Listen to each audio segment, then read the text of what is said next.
Coming up on today's show.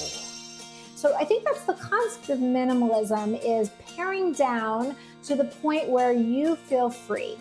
Now, do you believe that having a bunch of stuff is the main cause of people's emotional maybe reaction to that? Because the more we have to maintain and take care of, and there's a cost to that as well.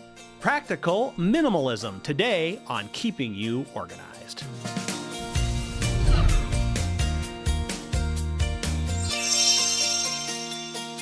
Hello and welcome to Keeping You Organized. Today we are going to talk about a term that you may have heard around in the media, maybe saw a documentary on. It's called minimalism, and it might have a different meaning to you than it does to somebody else. But we're gonna kind of talk about a variation on that today called practical minimalism, and we're gonna bring in Debbie Rosemont from Simply Place. Debbie, welcome to Keeping You Organized. Thank you. Happy to be here. Well, now, I know that at the recent National Association of Professional Organizers, who you're a member of, that there was a presentation by the two guys, I guess, Joshua, right? And who was the other guy? I'm trying to think. Ryan. Ryan and Joshua. Ryan. They have I saw the documentary a few weeks ago. It was very interesting about how people have kind of just downsized and gotten rid of everything and kind of maybe even live either the nomadic lifestyle or, live in a 100 square foot shed or whatever. But I think, minimalism is an interesting concept, especially as a professional organizer.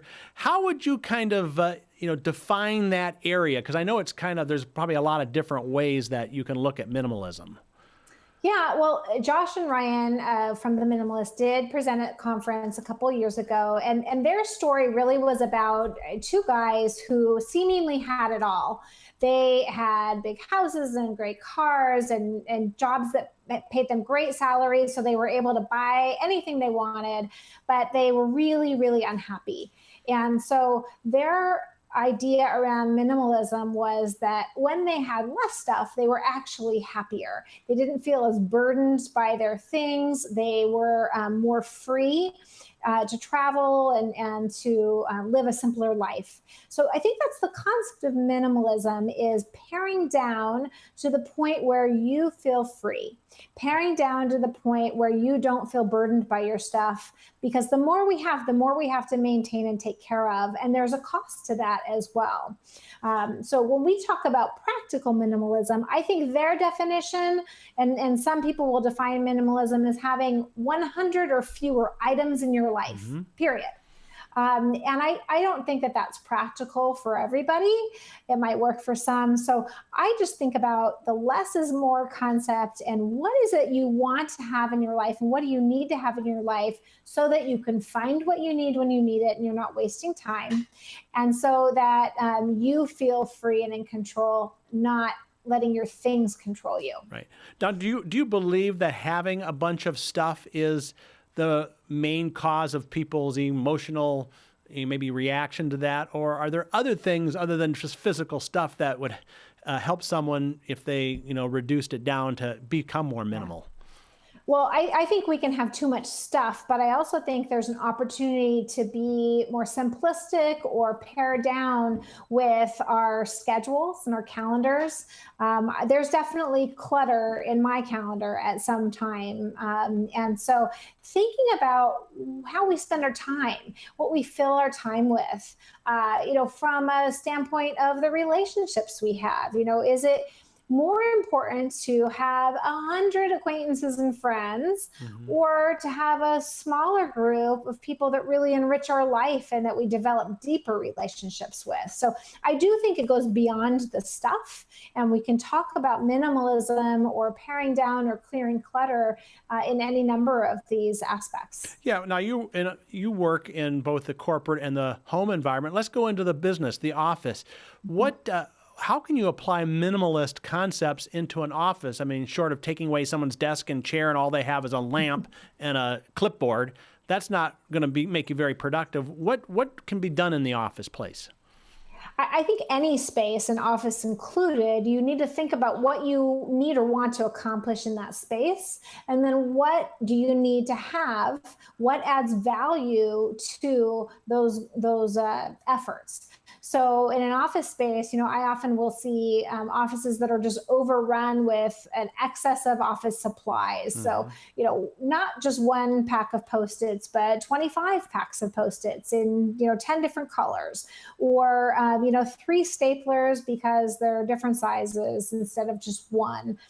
Lots of paper, where now we have, and if someone chooses the opportunity to have less paper by scanning and having records kept electronically. So, thinking in your office, what is it you need to accomplish your work? What are the things in your space that add value to your work and make it easier for you to accomplish your goals? And what might be distracting you? What might be in your way? Right.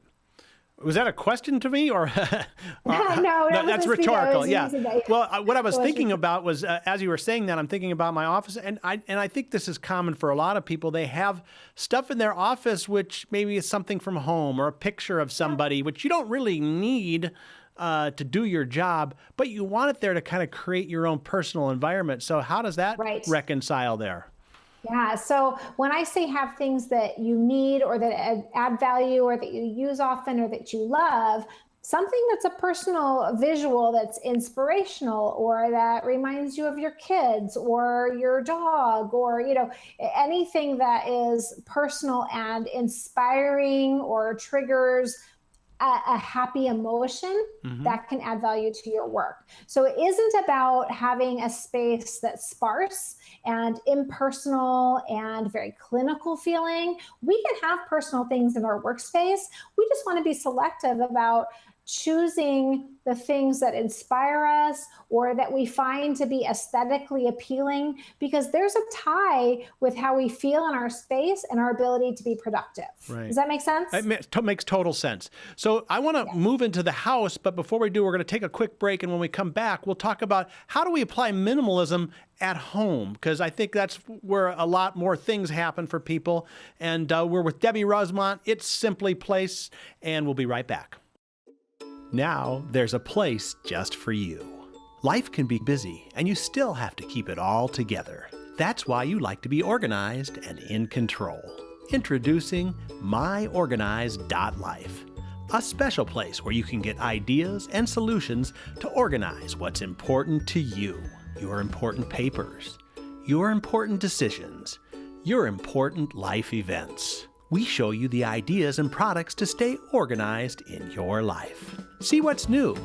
Stop by and say hello. Visit us at any time at www.myorganized.life. It's just for you. MyOrganized.life by Smead. Find us at www.myorganized.life. MyOrganized.life. We're back now on Keeping You Organized, talking about minimalism, but really practical minimalism. We're not going to ask you to go move into the shed and get rid of everything but 100 items. But Debbie Rosemont, there's got to be a nice in between from I'm overwhelmed with everything I've got here and I've got to move into the shed. So that's what we're trying to get. But let's go into the home because, I think, Sure. I know on the documentary, it was really more of a home focus. How do you, have a kitchen with one spoon and one, that kind of thing. So what do you see when you're working with clients in the home, areas where people can actually get a little more minimal to have a better life? Yeah, I think in any room, again, considering what it is you want to accomplish in that space. So in the kitchen, for example, some people will set up their kitchen the way that their childhood kitchen was, or the way that, their mother or their neighbor or somebody else sets up their kitchen. But they might be an entirely different person who uses the kitchen in a different way. So for example, John, I don't know about this, but let's say you never bake. Baking isn't something that's interesting to you. You don't do it. Then there really isn't a need for you to have a rolling pin and 4 sets of measuring bowls and a KitchenAid mixer and a Cuisinart if those are things you never use. Right. So often when people are setting up a household or when they get married and they fill out a wedding registry for all the gifts they're going to get, they're checking off boxes for things that maybe their mother had, but they're never going to use. Right. So when we talk about practical minimalism, I think it's getting down to having the things that you will use, that you use regularly, and that add value to that space. Right. So think about who you are and what your preferences are when you're considering what's clutter and just extra noise in the area that you could do without. Right. On one of our previous podcasts, we had a professional organizer who was also a chef and in a previous career. And she talked about in the kitchen, she just take everything out of the drawers, I'll put them in one box, and if you can stand it for a few months, and then as you need something, you go get it. And at the end of a few months, you really have the things that you're really using, and the other things, okay, maybe you don't need to have them in there. I thought it was kind of an interesting tip, but let's move to... It is. I've heard something...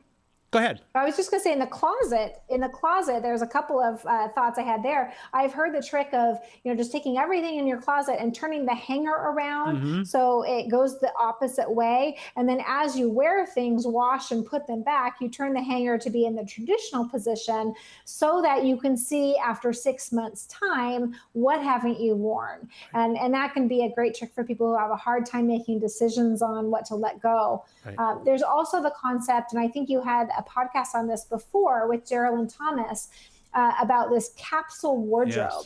Yes. So that's taking your closet and really bringing it down to the essentials that you need or want to wear, and having X number of pairs of pants. So instead of having 6 pairs of jeans, you have a pair of jeans. Right. Instead of having 5 pairs of black pants, you have a pair of black pants.